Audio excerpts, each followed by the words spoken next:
Here is the lie that drains more energy than work ever could. That exhaustion comes from doing too much. In ancient Japan, warriors learned the opposite. They believed fatigue was born not from effort, but from division. He sleeps enough.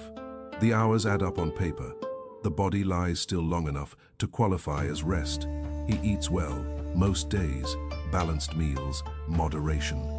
The appearance of discipline. He even tries to rest, schedules it, protects it, feels almost proud of it. And yet, he is always tired. Not the kind of tired that follows honest labor. Not the exhaustion that comes after something has been completed and laid down. This is different. This is the weight behind the eyes when nothing has been carried. The resistance that appears before movement, not after it. The fatigue of beginning again and again without ever arriving. His day fractures the moment it begins. Attention splinters. Messages interrupt before thought can settle. Tasks stack without sequence. Everything demands response. Nothing demands completion. Ambitions pull him in opposite directions, each one reasonable, each one incomplete.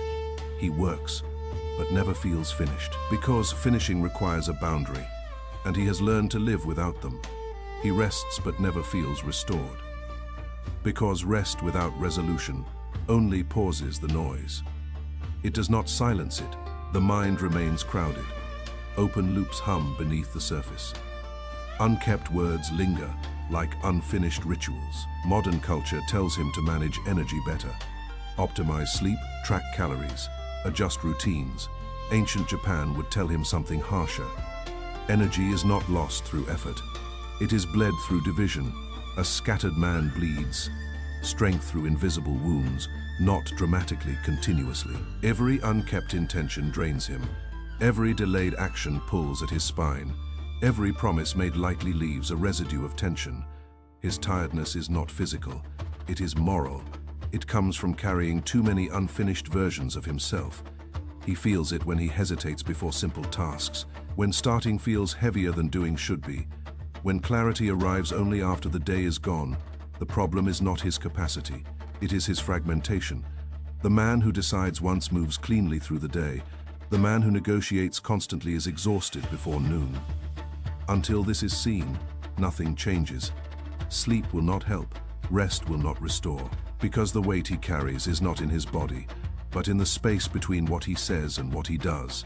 Miyamoto Musashi walked Japan as a Ronin with no master, no army, no fixed home, no structure imposed from above, no one to enforce his discipline when fatigue whispered for retreat. Yet he outlasted rivals, students, and eras, not by conserving energy, not by protecting comfort, but by refusing to divide himself. Others scattered their attention across allegiances, techniques, ambitions. Musashi removed choices instead of adding them. He narrowed until nothing remained but the path beneath his feet. Musashi followed one path, one sword, not because he lacked options, but because options dilute commitment. One way of seeing, a vision stripped of excess, distraction, ornament. He cut away anything that demanded explanation. One direction of becoming, no parallel lives. No half decisions running beside the real one.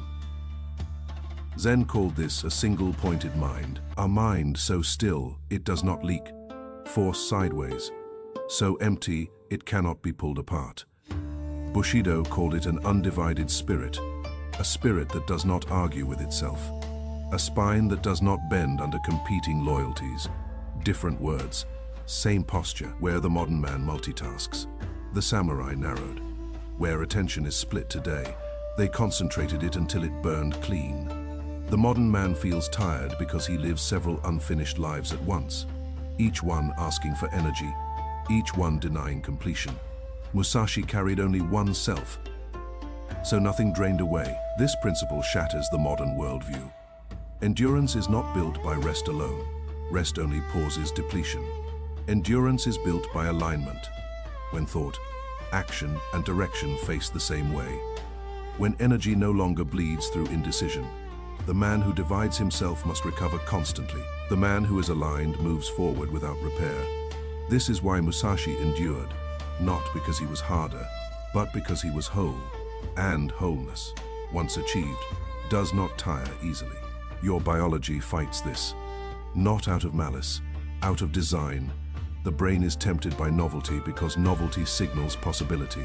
A new thread feels lighter than a finished one. A fresh idea asks nothing yet. The ego craves optionality. It wants doors left open, paths half chosen. It fears commitment because commitment kills alternatives. Every open loop whispers for attention. Quietly at first, then relentlessly. Nothing screams. Everything hums. Neuroscience confirms what Zen observed centuries ago. Each context switch taxes the nervous system. The mind lurches from task to task, never settling, never landing. Attention frays at the edges. Each unresolved priority leaks energy, not in bursts, in slow, invisible drips. Zen named this mental noise, the static that fills the space where stillness should live, the restlessness that survives even in silence. Bushido named it something harsher, internal cowardice, not fear of pain, fear of choosing a single burden and carrying it without excuse. Fear of letting all other versions of the self die. To choose one path is to abandon many. And abandonment feels like loss. So the modern man spreads himself thin. He tells himself this is flexibility, balance, adaptability. But the body knows the truth. It braces constantly. It never enters stillness. It never stands down from alert. You are not tired because you work too hard. Hard work has an end. Completion brings rest. You are tired because you carry too many unfinished selves, each one pulling at you, each one demanding just a little more attention, each one refusing to be buried. The man who decides once moves forward under load. The man who refuses to decide carries weight without direction, and that weight never comes off. Until something is chosen fully, the war does not end. Musashi's discipline was unforgiving, not because he hated comfort, but because he understood its cost. Choose a path and starve the others, not slowly, not sentimentally, decisively. Every unchosen road was denied nourishment, no attention, no rehearsal, no secret daydream kept alive as insurance. He did not ask, "What do I feel like today?" Feelings were weather. They passed. They could not be trusted with direction. He asked a colder question, a final one. "What path have I sworn to walk?" That question collapsed the noise. It removed debate before it could begin. It told the body what to do before the mind could interfere. The modern mind resists this violently. It wants balance, which often means dilution. It wants variety, which often means escape. It wants exit routes marked clearly, just in case discomfort grows teeth. It fears commitment because commitment kills alternatives. And alternatives feel like safety. But safety is expensive. It demands constant vigilance, constant recalculation, constant identity management. Zen teaches something the modern world avoids. Clarity gives energy. Ambiguity drains it. A divided mind leaks force in every direction.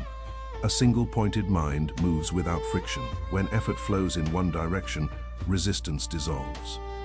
Not because the work becomes easy, but because the inner argument ends.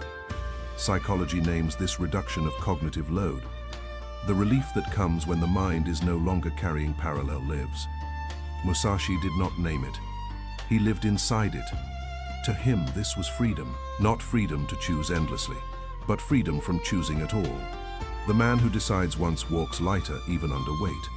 The man who refuses to decide carries less and is crushed by it.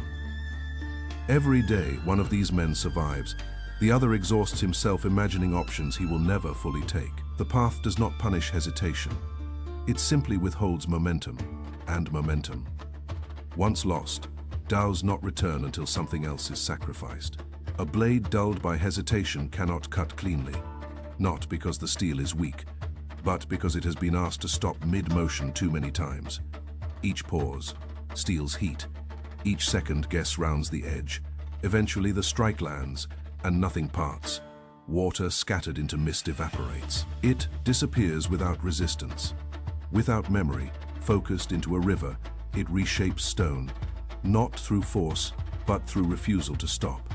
Musashi trained, without dividing attention, not as discipline, as necessity, wone form, no variation to entertain the mind, no novelty to seduce it, wone strike, repeated past boredom, past irritation, past the point where motivation dies.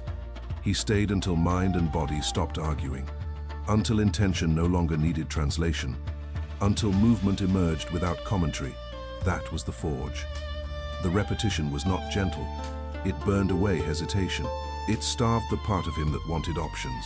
Neuroscience mirrors this truth without poetry. Deep focus reduces metabolic strain in the brain. Fewer switches, less internal drag. Consistency lowers friction. Friction consumes energy silently. Relentlessly, what exhausts a man is not effort. It is interruption. Every restart taxes the nervous system. Every gap reopens negotiation. Every exception invites the weaker self back to the table. Musashi understood this without language. He closed the table. The ritual remained, the strike remained, silence remained. Energy did not surge. It stabilized. Energy is not found in intensity. Intensity burns fast and collapses. Energy is found in continuity, in the unbroken line between yesterday and today, in the refusal to reset identity every morning. The man who practices without gaps moves even when tired. The man who allows gaps must convince himself daily. One sharpens, the other dulls. And the blade does not care which story you tell yourself, only whether you kept striking. Samurai prepared long before battle, not because they feared the enemy, but because they distrusted the self under pressure. Weapons were cleaned before dawn, in silence. The same motions, repeated until the hands no longer required instruction. Steel reflected discipline before it ever reflected blood. Movements were rehearsed before chaos, not creatively precisely.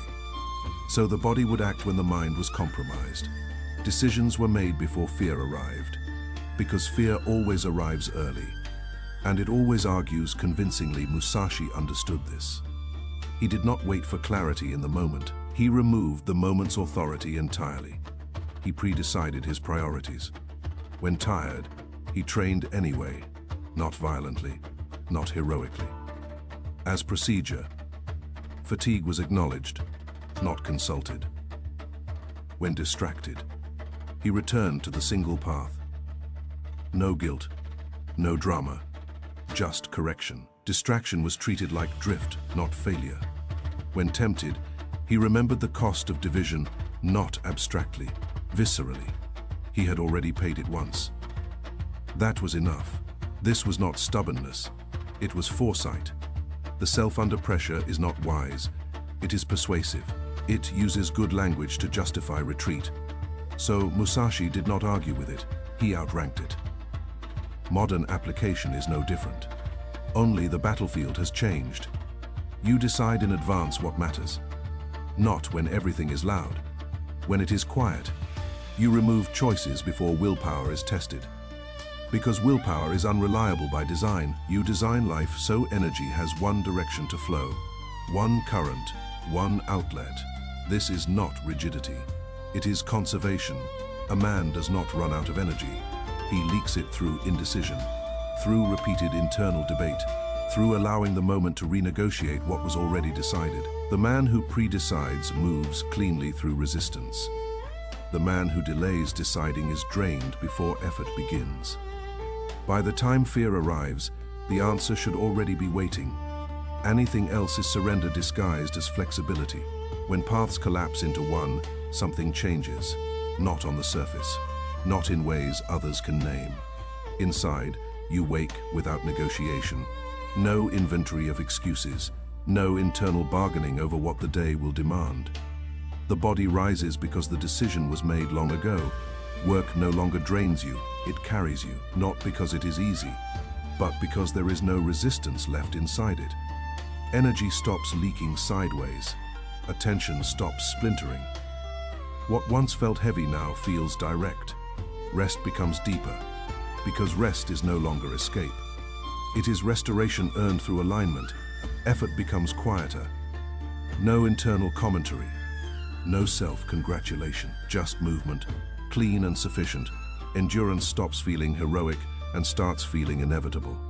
There is no rush, no urgency, no need to prove anything. The nervous system settles, the breath slows, the mind clears not through force, but through lack of conflict. This is what happens when identity stabilizes, when the man who decides once replaces the man who negotiates daily. There are fewer thoughts, but each one carries weight. Fewer promises, but none are hollow. Others feel it before they understand it. Plans firm up around you, doubt withdraws without confrontation. This is the strength Musashi embodied, not aggression, not dominance. Resolve without noise. A life stripped of excess selves, a posture that does not bend because it has nothing competing for balance. This is the strength the Last Ronin reflects. A man with no audience, no reward, no excuse. A man with nothing left to argue with inside himself, and when that argument ends, so does the exhaustion. What remains is not intensity, but continuity, not motivation, but inevitability. The path does not feel chosen anymore, it feels revealed. And at that point, turning away no longer feels like an option, it feels like betrayal. If this philosophy resonates with you, walk the Ashen Path. Subscribe for more lessons shaped by the Last Ronin and the disciplined clarity of Bushido and Zen. Your exhaustion is not a lack of strength. It is a call to choose one path and walk it without apology.